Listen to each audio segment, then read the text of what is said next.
Dieses Video hat eigentlich schon vor 24 Stunden begonnen, aber ich habe einfach vorher nicht die Zeit oder die Ruhe gehabt, ein Intro zu filmen. Deshalb mache ich das jetzt hier. Einen wunderschönen guten Morgen aus Antananarivo in Madagaskar.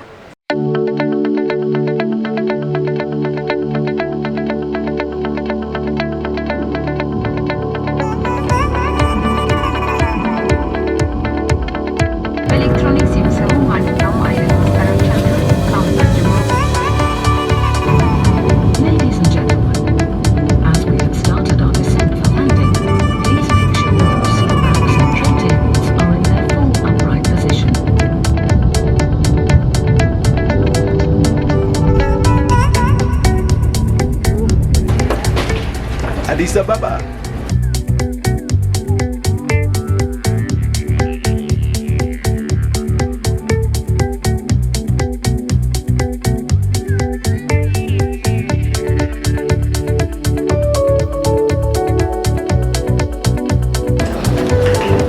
You're doing great.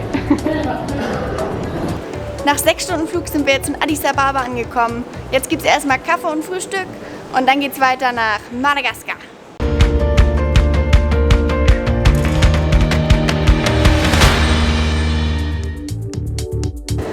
Leider gab es keinen Kaffee, aber wir haben Frühstück aus dem Flugzeug und Greg ist hier mit mir. Ja, gute Reise.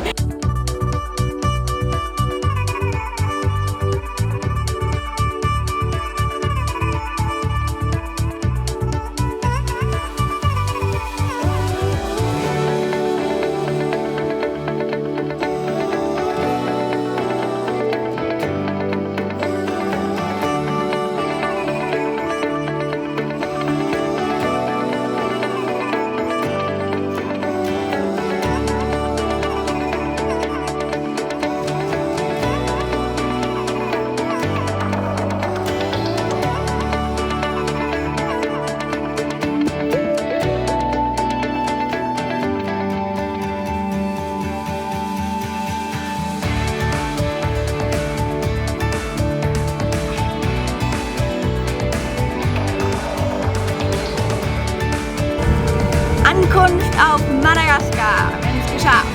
Antananarivo. So oder so ähnlich heißt die Stadt, genau.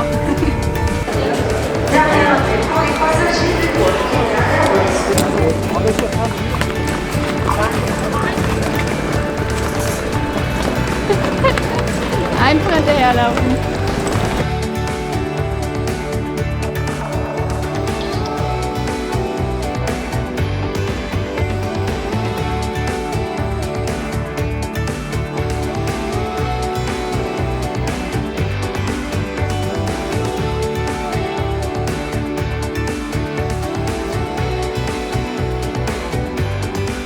Nach einem super langen Reisetag haben wir es geschafft. Wir sind im Hotel Belvedere in Antananarivo, ich kann das nicht aussprechen, angekommen und das sieht doch schon mal gut aus.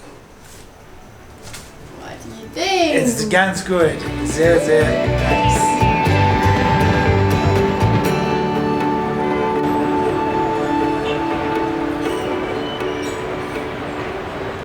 Nach einem langen und etwas hektischen Reisetag haben wir es geschafft. Wir sind im Hotel Belvedere hier in der Hauptstadt von Madagaskar angekommen und ich möchte die Gelegenheit nutzen, mit euch darüber zu reden, warum wir uns für Madagaskar entschieden haben. Wenn Greg und ich uns für ein Reiseland entscheiden, dann folgen wir meist mehr oder weniger den gleichen Kriterien.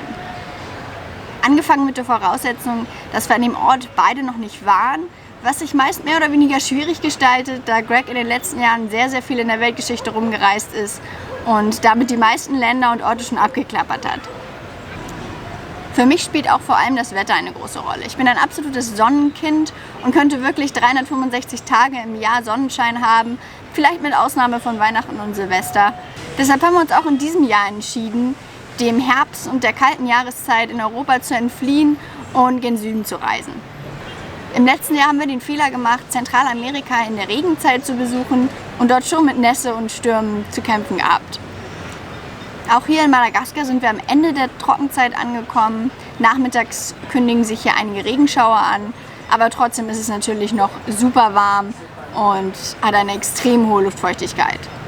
Außerdem gibt es in Madagaskar mehrere Klimazonen. Das heißt, je nachdem, ob man im Norden oder im Süden reist, ändert sich das Wetter fast stündlich. Trockenzeit in Madagaskar bedeutet auch Hochsaison des Tourismus, was mich zu meinem nächsten Punkt bringt. Greg und ich versuchen, wenn es möglich ist, Länder zu besuchen, die von Touristen noch relativ unerschlossen sind. Auch wenn sich in Madagaskar in den letzten Jahren der Tourismus wirklich weiterentwickelt hat, würde ich es nicht unbedingt als eines der Top-Reisedestinationen für Touristen bezeichnen. Wenn ihr jemanden kennt, der mit dem Gedanken spielt, nach Madagaskar zu reisen oder es bereits getan hat, kommentiert das gerne unter dieses Video. Jetzt fragt ihr euch vielleicht, wo der Punkt Sicherheit in meinen Überlegungen auftaucht. Und natürlich spielt Sicherheit bei der Entscheidung für eine Reisedestination eine Rolle. Meiner Oma wird das nicht gefallen, aber ich muss ganz ehrlich sagen, dass bei mir und Greg Sicherheit nicht an erster Stelle steht, auch wenn es das vielleicht sollte. Madagaskar ist ein typisches Entwicklungsland und natürlich auf keinen Fall mit der Sicherheit in Europa zu vergleichen. Die Kriminalitätsrate und die Armutsrate sind um einiges höher und wir dürften auf dem Weg vom Flughafen davon schon einen ersten Eindruck gewinnen. Auf jeden Fall schon mal ein interessanter Start. Jeder Zweite will dir hier was verkaufen, aber ja, so ist das nun mal. Man sieht einigen Leuten wirklich an, dass sie verzweifelt sind und eben dementsprechend Touristen sofort nach Geld anmelden. Trotzdem waren die Leute hier in Madagaskar bisher unglaublich freundlich und ich glaube, dass wir davon über die nächsten Tage noch einen besseren Eindruck gewinnen werden. Zu guter Letzt folgen wir natürlich auch den klassischen Reisenmotiven, fremdartige Kulturen, faszinierende Flora und Fauna, Landschaften und natürlich tolle Fotospots. Natürlich möchte ich euch auch unseren ersten Eindruck von Madagaskar nicht vorenthalten, deshalb hier nun die ersten Videoclips. Bleibt auf jeden Fall dran, denn im nächsten Video gibt es mehr von unserer Reiseroute.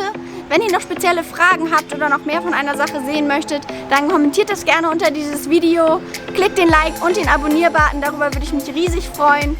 Ich hoffe, euch hat dieses Video gefallen, denn mir hat es unglaublich Spaß gemacht, es zu filmen. Tschüss aus Madagaskar und wir sehen uns im nächsten Video.